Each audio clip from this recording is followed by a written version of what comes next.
La 9e journée de Super League qui se jouait le samedi 6 mai dernier avec deux rencontres télévisées sur les antennes de Pacific Plus et la FCF TV Web, avec ce premier duel de l'après-midi entre l'équipe de Cougnier et la formation maréenne de l'Horizon Passo, une équipe de Nengoné qui réalise un bon début de saison, alors que l'AS Cougnier est à la recherche de points dans un championnat où, on le rappelle, il y aura un beau duel en perspective au niveau du maintien, avec 2 descentes directes et 3 barragistes en fin de saison. Une équipe de l'Horizon qui se met en difficulté sur ses premières minutes, avec des pertes de balles dans leur camp qui auraient pu coûter cher.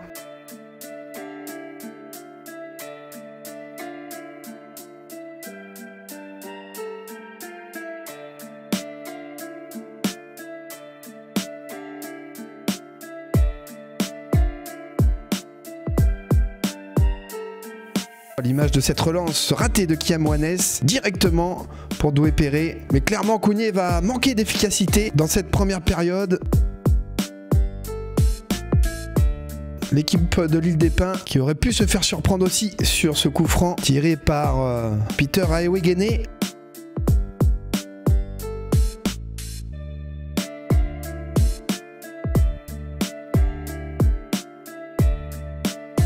Et puis en seconde période, au retour des vestiaires, c'est Kenino qui va ouvrir la marque.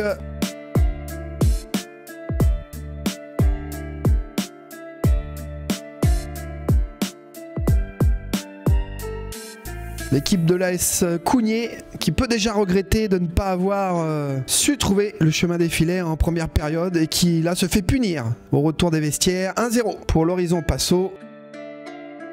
On joue depuis 51 minutes et on a l'impression effectivement que cette équipe de l'AS Cougnier a laissé filer sa chance dans cette rencontre de la 9e journée. Puisque la seconde période sera cette fois-ci à l'avantage des Maréens et de son capitaine Georges Béharounet, encore auteur d'une prestation XXL lors de cette journée de Super League, et ce corner direct qui permet à l'Horizon Passo de mener 2-0 à la 62e minute de jeu.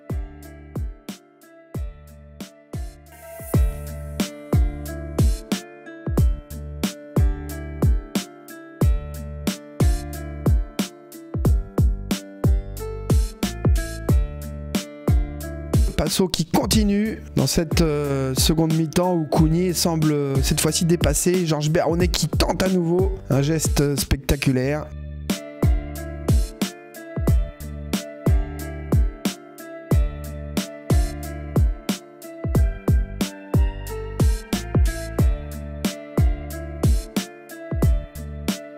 Et l'équipe maréenne qui insiste avec cette frappe de Jean-Paul Ouamedjo. Ça revient sur qui? Forcément le capitaine maréen Georges Béharounet. But magnifique du meneur de jeu de l'Horizon.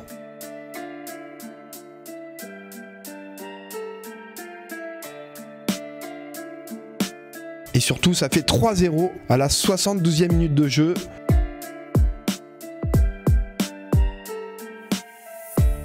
Le match est plié, même si Cougnier va réagir et revenir au score grâce à Madmieux, Gianni Madmieux qui porte le score à 3-1 à la 79e minute.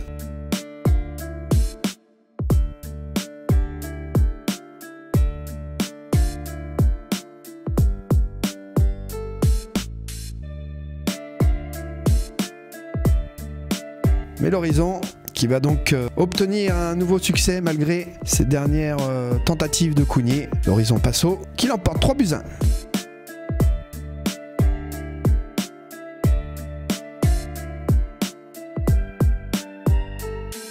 Le duel était attendu entre Tigasport et l'AS Magenta. Magenta qui a retrouvé une belle dynamique, qui surfe sur 3 succès de rang. Et à l'inverse, le champion en titre Tigasport défait 2 fois de suite face à l'AS Lossi, l'AS Mondor. Tigasport actuellement du côté du Vanuatu pour y disputer la première Ligue des champions océanienne, la Champions League OFC de l'histoire du club de Tocanode. En tout cas, ce duel, il était important le 6 mai dernier face à Magenta, car l'équipe de Léo Lopez a besoin de retrouver la confiance. Et dès les premières minutes, on sent une équipe de Magenta qui veut mettre en difficulté et mettre sous pression son adversaire.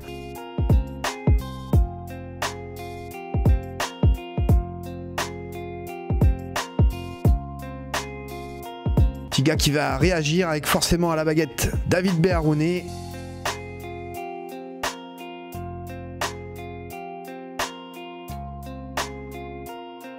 Puis cette frappe qui passe juste à côté. Une première période équilibrée, intéressante et intense.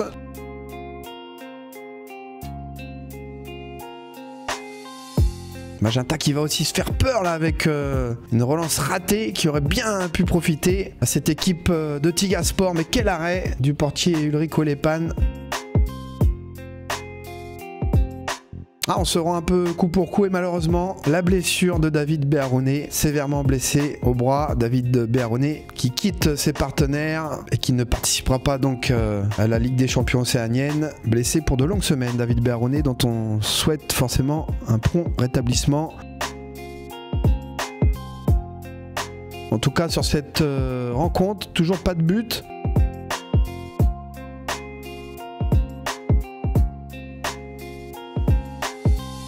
Mais toujours quand même des phases de jeu intéressantes de part et d'autre. On voit aussi Welepan, Jimmy, qui tente sa chance de loin. Deux équipes talentueuses, mais qui ne trouvent pas la faille, qui manquent justement d'efficacité.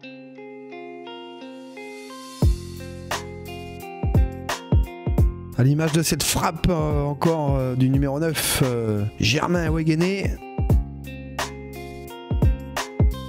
Et puis cette énorme occasion de but pour Welepan qui manque le cadre. Voilà, ça résume aussi un peu ce match où on aura vu parfois de belles situations, mais clairement un manque de réalisme devant. C'est aussi ce qui pêche sur cette première partie de saison, que ce soit du côté de l'AS Magenta comme du côté de Tiga Sport.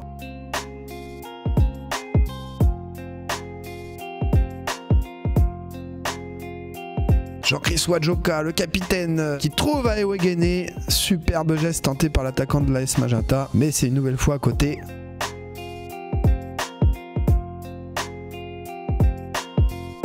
Tado Welepan qui se tente sur coup franc. Et puis cette tête aussi, mais quel arrêt! Jean-Chris Wadjoka avait fait le plus dur en prenant le dessus sur son vis-à-vis, mais quelle parade de Jean-Yann Dunezek qui sauve les siens littéralement.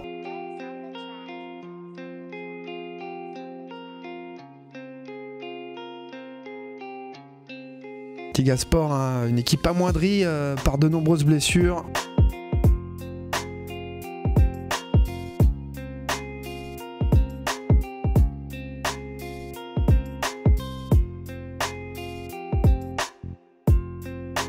Cette frappe d'Aïwegene au-dessus. On en reste là, 0-0. Pas de but dans cette rencontre et un score nul et vierge entre Tiga et Magenta avec cette ultime occasion énorme de Jean-Chris Wadjoka. 0-0 entre Tiga et Magenta. Les autres scores de cette 9e journée. Avec, vous le voyez au classement, c'est très serré et ça s'annonce intense dans cette deuxième partie de saison à venir du championnat Super League de Calédonie.